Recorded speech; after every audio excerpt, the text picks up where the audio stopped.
नमस्कार मित्रांनो, तू ही रे माझा मितवा या मालिकेच्या येणाऱ्या काही भागामध्ये मित्रांनो एक आता जबरदस्त असा ट्विस्ट आपल्यासमोर पाहायला मिळणार आहे, ज्यामध्ये मात्र मित्रांनो आता वल्लरी मात्र नम्रताचा वापर करून आता सुप्रियाचं तोंड बंद करायला जाते. परंतु आता अर्णव समोर जेव्हा सुप्रिया तोंड उघडते तेव्हा आता वल्लरीच्या पापाचा घडा कसा भरतो आणि शेवटी वल्लरी मात्र आता ही अर्णव समोर माफी मागून आपला सर्व गुन्हा कसा अगदी कबूल करते आणि आपल्या आईच्या मरणाला कारणीभूत असणाऱ्या ह्या वल्लरीला मात्र आता घराच्या बाहेर कसे काढण्यात येते.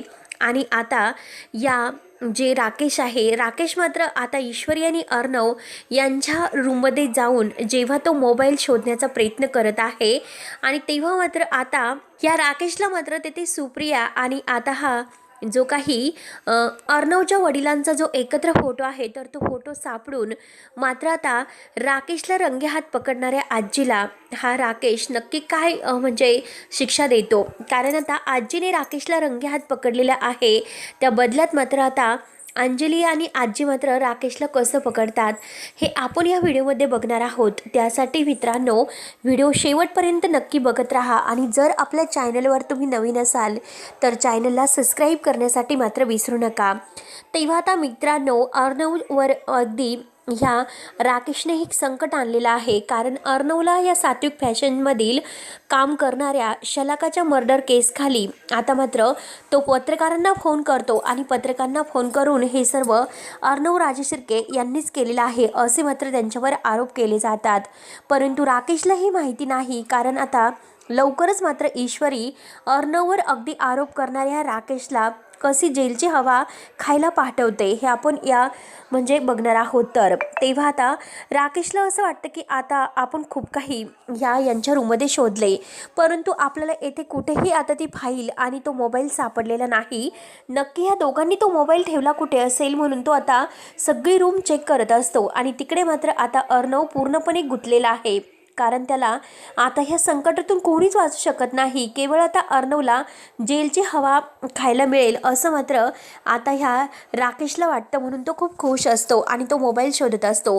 परंतु जेव्हा मात्र त्याला तेथे सुप्रिया आणि आता त्या राजेशिर्के म्हणजे अर्णवच्या वडिलांचा फोटो सापडलेला आहे ते बघून मात्र आता राकेशला तर धक्काच बसतो. म्हणजे राकेशला आता असं वाटतं की सुप्रिया आणि अर्णवचे वडील यांच्यामध्ये काहीतरी हे प्रेमाचे संबंध होते आणि त्यामुळेच मात्र अर्णवच्या आईवडिलांचा संसार उद्ध्वस्त झालेला आहे असं मात्र आता याच्या लक्षात येते. आणि ह्या संधीचा फायदा घेऊन आपण ईश्वरीला ब्लॅकमेल करू शकतो. आता ईश्वरीला ब्लॅकमेल करून आपण सुप्रियाला सुद्धा ब्लॅकमेल करू शकतो आणि ईश्वरी कोणती फाईल आणि मोबाईल अगदी मिळू शकतो, यासाठी आता राकेशचे प्लॅन सुरू होतात.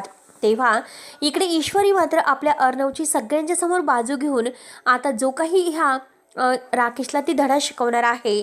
कारण आता जेव्हा अर्णवचं तोंड काळं करायला त्या बायका येतात, रिपोर्टर त्या बायकांना घेऊन येतात, तेव्हा लगेच मात्र आता ईश्वरी पुढे येते आणि अगदी रणरागिणी बनून ती अर्णवला ह्या संकटातून तर वाचवते. परंतु हे कारस्थान कोणी केलेलं आहे पत्रकारांना विचारते. तेव्हा आता पत्रकार मात्र ज्या नंबरवरून फोन आलेला आहे तर त्या पत्रकार लगेच तो फोन नंबर देतात आणि हा दुसरा तिसरा कोणी नसून हा राकेशचा फोन नंबर आहे हे मात्र ईश्वरी ओळखते. आणि सर हे कोणी केलेलं नाही तर राकेशने केलेलं आहे, कारण राकेशला ह्या सगळ्यातून वाचवण्यासाठी मात्र त्याने हे सर्व कारस्थान रचलेलं असेल, पत्रकारांना फोन करून तुमच्यावर आरोप करण्यासाठी सांगितले असेल. हे मात्र आता सगळं राकेशचा कारनामा आहे. त्यामुळे काही झालं तरी आता ह्या राकेशला मी नाही सोडणार. अंजली ताई जोपर्यंत आता हॉस्पिटलला आहे तोपर्यंत याला धडा शिकवावाच लागेल असे मात्र आता ईश्वरी आणि अर्णव या दोघांनी ठरवलेलं आहे. त्यानंतर मात्र आता इकडे वल्लरी एकटीच मात्र आता सुप्रिया बाहेर आहे, नम्रताला फोन करते आणि नम्रताला फोन करून विचारते तुझी आई कुठे गेलेली आहे, मला तिला भेटायला यायचं आहे. आता नम्रता म्हणते की आई तर बाहेर नाहीत. आता वल्लरी नम्रताशी खूप गोड बोलण्याचा प्रयत्न करत आहे आणि म्हणते की अगं हे बघ, मला तुमच्या लग्नाला अगदी परवानगी द्यायची आहे आणि मी तुझ्यावर खूप खुश आहे, परंतु मला तुझ्या आईला एकदा भेटायचं आहे. आता आईला एकदा भेटायचं आहे म्हटल्यानंतर नम्रताला काही कळत नसतं की आकाशच्या आई असं का वागतात. तेव्हा आकाश मात्र आता तिकडे ऑफिसमध्ये असतो. तर आता फोन ठेवल्यानंतर आता वल्लरी इकडे आपल्या घरी येणार आहे हे आकाशला आता माहिती नाही, परंतु नम्रता आता अगदी घाईने तयार होते. परंतु आता आकाशसुद्धा त्याच वेळेस तिकडे म्हणजे नम्रताला भेटायला जायला निघतो. आणि त्याच वेळेस तिकडे आता वल्लरी ही नम्रताला अगदी धमकावण्यासाठी तिकडे जायला निघलेली असते. आता नम्रता बिचारी एकटीच घरामध्ये असते आणि आई केव्हा येईल, कारण आता केव्हाही आकाश सरांच्या आई आपल्याला भेटायला येतील याची मात्र ती वाट पाहत आहे. आणि आई तर घरी असायला हवी, कारण आईची आणि त्यांची भेट बरेच दिवस झालेली नाही. परंतु आज आई केव्हा येईल, आणि तेवढ्यात मात्र आता वल्लरी ही घरी आलेली आहे आणि सुप्रिया अजून काही आलेली नाही. आणि त्याच वेळेस मात्र आता जेव्हा ही वल्लरी आत येते तर नम्रता अगदी मानाने तिच्या पुढे पुढे करून तिला अगदी पाणी वगैरे प्यायला देऊन चहा वगैरे देते. आता वल्लरी तिच्याशी गोड बोलण्याचा प्रयत्न करते, पण त्याच वेळेस आता ती नम्रताला धमकावते. हे बघ, मी तुला सांगते की हे लग्न तू करू नकोस, आणि जर हे लग्न तू केलंस मात्र तुझ्या आईला उद्ध्वस्त मी करेल. कारण एका तुझ्या ईश्वरीचं आयुष्य जर उद्ध्वस्त नाही झालं तर मात्र मी सुद्धा नावाची वल्लरी देशमुख नाही. आणि जर तुला हे लग्न करायचं असेल तर मात्र हे बघ, तुझ्या आईचं मात्र जे काही सत्य आहे तर ते मी सगळ्यांच्या समोर आणेल. म्हणून मात्र आता ती सुप्रियाचा जो काही फोटो आहे तर तो फोटो मात्र आता या म्हणजे नम्रताला दाखवते. नम्रताला आता तो फोटो बघितल्यानंतर एक खूप मोठा धक्का बसतो. नम्रता म्हणते की आईचं नक्की असं काय होतं प्रेम प्रकरण, म्हणजे हे फोटो आईचे हे कसे नक्की ह्या आकाश सरांच्या आईकडे कसे नक्की काहीच कळेनासे झालेले आहे. नम्रता बिचारी खूप रडत असते.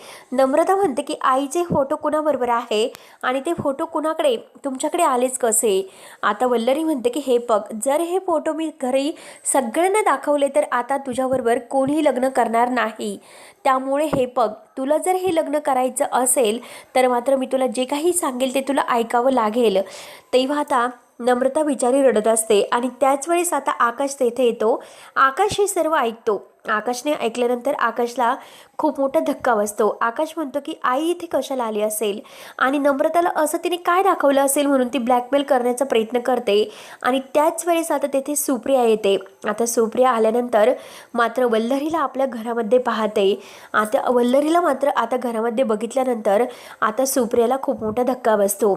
सुप्रिया म्हणते की तू इथे कशी. आता नम्रता म्हणते की आई तू यांना ओळखतेस का. अगं हे तर आकाश सरांच्या आई आहेत. आता सुप्रिया म्हणते की आकाश सरांच्या आई, मी तर यांना चांगलंच ओळखते, कारण ह्या बाईने माझं आयुष्य उद्ध्वस्त केलेलं आहे आणि हिला मी अशी तशी नाही सोडणार.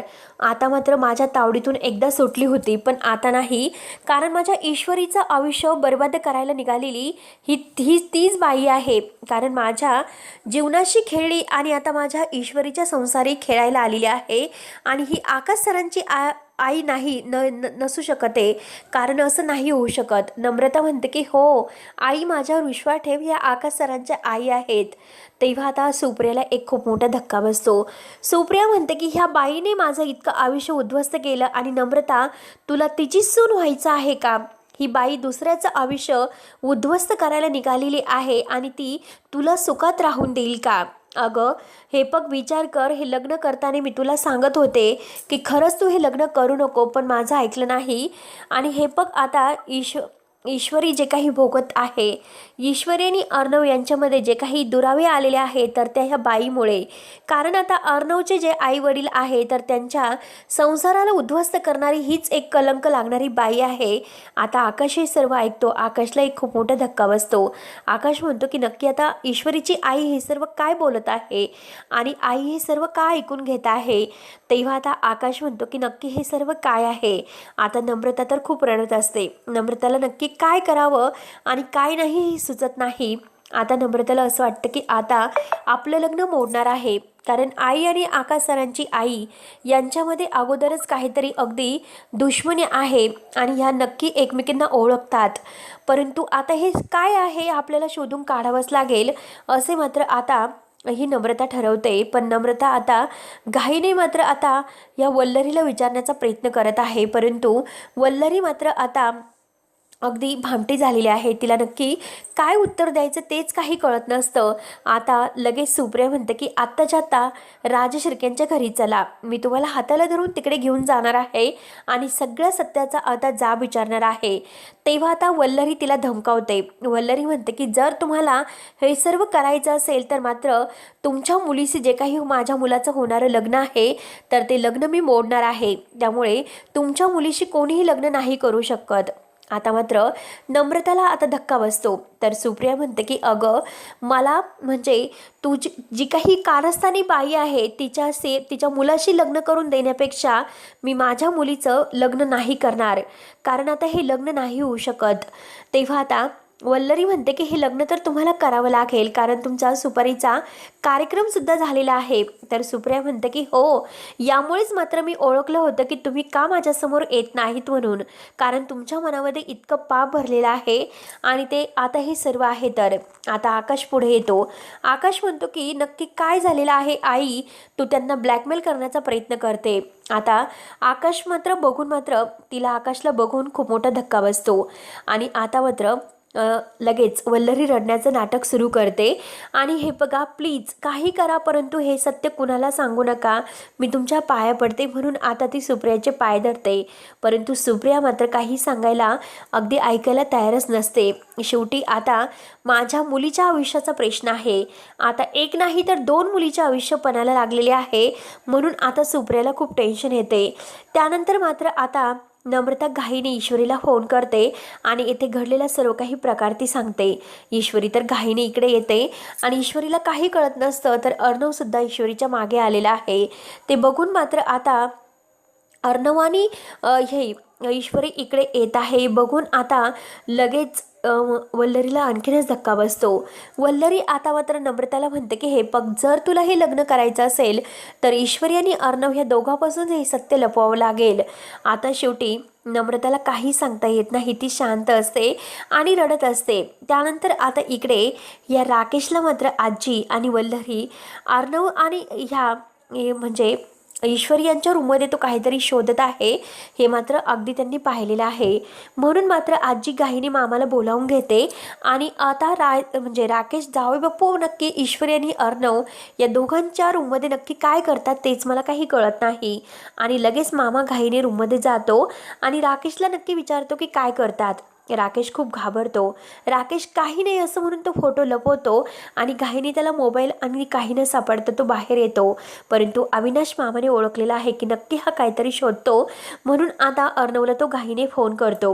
परंतु अर्णव फोन उचलत नसतो, कारण अर्णव तिकडे ईश्वरीच्या घरी गेलेला आहे आणि तिकडे मात्र वल्लरीच्या पापाचा असा जो काही सत्याचा उलगडा आहे तर तो अर्णवसमोर होऊन शेवटी आता अर्णव सुप्रियाची माफी मागतो आणि आता ईश्वरीला म्हणतो की मला माफ कर, खरंच इतक्या दिवस मात्र मी तुझ्यावर आरोप केले, तुझ्या आईवर आरोप केले, परंतु आता घरचाच भेदी आहे की त्याने माझ्या आईवडिलांचा संसार मोडला म्हणून तो मामीचं तोंडसुद्धा बघायचं ठरवत नाही आणि मामीशी असणारे सर्व काही संबंध तोडून तो मात्र आता सर्व काही घरी सत्याचा उलगडा करणार आहे.